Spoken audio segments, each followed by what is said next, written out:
ഓം നമോ നാരായണായ നമ. സ്വാമിയേ ശരണമയ്യപ്പ. നമസ്കാരം.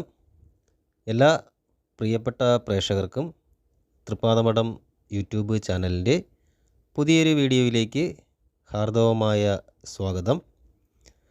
ആദ്യമായിട്ടാണ് നിങ്ങൾ ഈ വീഡിയോ കാണുന്നവർ ചാനലൊന്ന് സബ്സ്ക്രൈബ് ചെയ്യുക. കൂടാതെ തൊട്ടടുത്തുള്ള ബെൽ ബട്ടൺ ക്ലിക്ക് ചെയ്യുകയും വീഡിയോ മുഴുവനായി കാണുവാൻ ശ്രമിക്കുകയും ചെയ്യുക. ഇന്നത്തെ വിഷയം ആറ്റുകാൽ പൊങ്കാലയും അതിനോടനുബന്ധിച്ചിട്ടുള്ള വ്രതാനുഷ്ഠാനങ്ങളും ഫലങ്ങളും എങ്ങനെയൊക്കെയാണ് എന്നുള്ളതാണ് ഈ വീഡിയോയിൽ പറയുന്നത്. നേരത്തെ ഒരു വീഡിയോയിൽ തന്നെ ആറ്റുകാലമ്മയുടെ ഐതിഹ്യത്തെക്കുറിച്ച് ഞാൻ ഒരു വീഡിയോ ഇട്ടിട്ടുണ്ടായിരുന്നു. തിരുവനന്തപുരത്തിൻ്റെ പഴയ ഒരു പേരാണ് തിരു അനന്തപുരി എന്നുള്ളത്. ഈ അനന്തപുരിയിലെ പ്രശസ്തവും വലുതുമായ ദേവീക്ഷേത്രത്തിലൊന്നാണ് ആറ്റുകാൽ ഭഗവതി ക്ഷേത്രം. കിള്ളിയാറിൻ്റെ തീരത്താണ് ആറ്റുകാൽ ഭഗവതി ക്ഷേത്രം സ്ഥിതി ചെയ്യുന്നത്. ആറ്റുകാൽ പൊങ്കാല എന്നുള്ളത് വളരെ പ്രശസ്തമായതാണ്. സ്ത്രീകളുടെ ശബരിമല എന്നാണ് ആറ്റുകാൽ ഭഗവതി ക്ഷേത്രം അറിയപ്പെടുന്നത്. പൊങ്കാല ഇടുന്നതിലൂടെ ആപത്തുകളെല്ലാം ഒഴിഞ്ഞു പോവുകയും ആഗ്രഹ സാഫല്യം ഉണ്ടാകുമെന്നും അതുവഴി മോക്ഷം ലഭിക്കുമെന്നാണ് ഭക്തരുടെ വിശ്വാസം. കുംഭമാസത്തിലെ പൂരം നാളിലാണ് ചരിത്രപ്രസിദ്ധമായ ആറ്റുകാൽ പൊങ്കാല നടക്കുന്നത്. അതായത് ഈ വർഷം 2024 ഫെബ്രുവരി 25 1199 ആണ്ട് കുംഭമാസം 12-ാം തീയതി ഞായറാഴ്ചയാണ് ആറ്റുകാൽ പൊങ്കാല. കാർത്തിക നക്ഷത്രത്തിൽ ആരംഭിക്കുന്ന ക്ഷേത്ര ഉത്സവ ആഘോഷങ്ങൾ 10-ാം ദിവസം ഉത്രം നക്ഷത്ര ദിവസമാണ് അവസാനിക്കുന്നത്. ഇവിടെ കണ്ണകി ചരിതം പാടി ദേവിയെ കാപ്പുകെട്ടി കുടിയിരുത്തുകയാണ് ചെയ്യുന്നത് ആദ്യം. അതോടെ ആറ്റുകാൽ ഉത്സവത്തിന് ആരംഭമാകും. അത് കഴിഞ്ഞാൽ തോറ്റൻപാട്ട് തുടങ്ങും. കൊടുങ്ങല്ലൂർ അമ്മയെ എഴുന്നള്ളിച്ച് ആറ്റുകാലിൽ എത്തിക്കുന്നത് മുതൽ പാണ്ഡ്യരാജാവിൻ്റെ നിഗ്രഹം വരെയുള്ള ഭാഗങ്ങളാണ് പൊങ്കാലയ്ക്ക് മുൻപായി പാടിത്തീർക്കുന്നത്. തോറ്റംപാട്ടിൽ കണ്ണകി ചരിതത്തിലെ പാണ്ഡ്യരാജാവിൻ്റെ വധം നടക്കുന്ന ഭാഗം അല്ലെങ്കിൽ അതുവരെയുള്ള ഭാഗം പാടിക്കഴിഞ്ഞാലുടൻ ശ്രീകോവിലിൽ നിന്നും പകരുന്ന ദീപം ക്ഷേത്രമേൽശാന്തി ക്ഷേത്ര തിടപ്പള്ളിയിലെ പൊങ്കാല അടുപ്പിൽ കത്തിക്കുന്നു. അതിനുശേഷം കീഴ്ശാന്തിക്ക് കൈമാറുകയും ദീപം കീഴ്ശാന്തി ക്ഷേത്രത്തിന് പുറത്ത് ഒരുക്കിയിരിക്കുന്ന പണ്ടാര അടുപ്പിലേക്ക് പകർന്നു കത്തിക്കുകയുമാണ് ചെയ്യുന്നത്. ഈ പണ്ടാര അടുപ്പ് എന്നത് രാജാവിൻ്റെ പ്രതീകമായിട്ടാണ് കാണുന്നത്. അതിന് ശേഷമാണ് മറ്റ് ഭക്തരുടെ അടുപ്പുകളിലേക്ക് തീ പകർന്നു കൊടുക്കുന്നത്. ആ സമയത്താണ് തൻ്റെ ഭർത്താവിനെ ചതിച്ചതിൽ കോപാകുലയായ ദേവി സ്വർണ്ണപ്പണിക്കാരനെ വധിക്കുന്ന ഭാഗം തോറ്റൻപാട്ടിൽ വായിക്കുന്നത്. പൊങ്കാല ഒരു ആത്മസമർപ്പണമാണ്. അതുകൂടാതെ വളരെയധികം പുണ്യം നേടിത്തരുന്ന ഒന്നായിട്ടും പൊങ്കാല കരുതിപ്പോരുന്നു. പഞ്ചഭൂതാത്മകമായ ശരീരത്തെ ദേവിയായ പരമാത്മാവിൽ ലയിപ്പിക്കുക എന്നതാണ് പൊങ്കാലയുടെ സങ്കല്പം എന്ന് പറയുന്നത്. അതായത് മോക്ഷപ്രാപ്തി എന്നർത്ഥം. ഏകദേശം പൊങ്കാലയ്ക്ക് 7 ദിവസം മുൻപെങ്കിലും വ്രതം നോറ്റിരിക്കണം. പൊങ്കാല ഇടാൻ പോകുന്ന ഒരാൾ 7 ദിവസം മുൻപെങ്കിലും വ്രതം നോറ്റിരിക്കണം. ദിവസവും രാവിലെയും വൈകിട്ടും ജലസ്നാനം ചെയ്ത് ശരീരശുദ്ധി വരുത്തിയിരിക്കണം.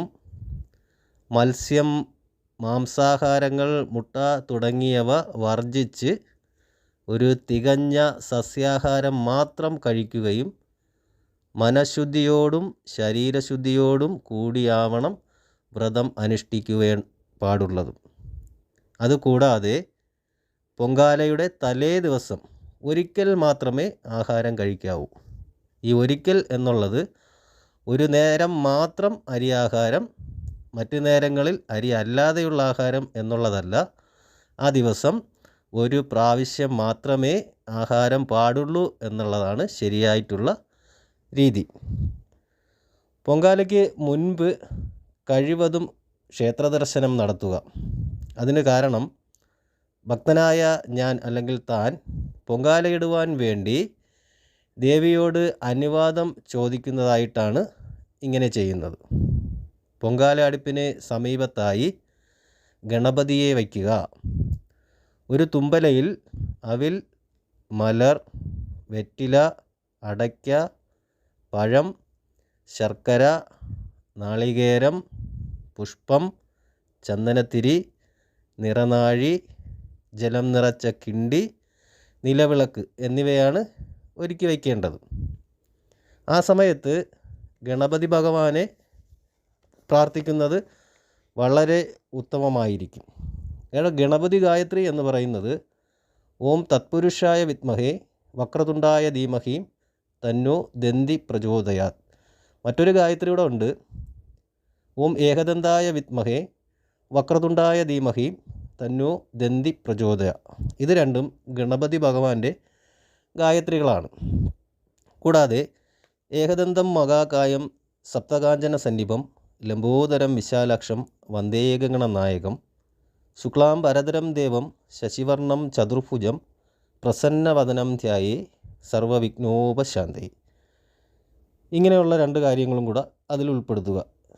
ഇങ്ങനെ അല്ലെങ്കിലും ഭക്തർ നിങ്ങൾക്ക് അറിയുന്നത് പോലെ പ്രാർത്ഥിക്കാം എന്നുള്ളതുകൂടി മനസ്സിലാക്കിയിരിക്കുക. കൂടാതെ പുതിയതായി വാങ്ങിയ മൺകലത്തിലാണ് പൊങ്കാലകൾ അർപ്പിക്കേണ്ടത്.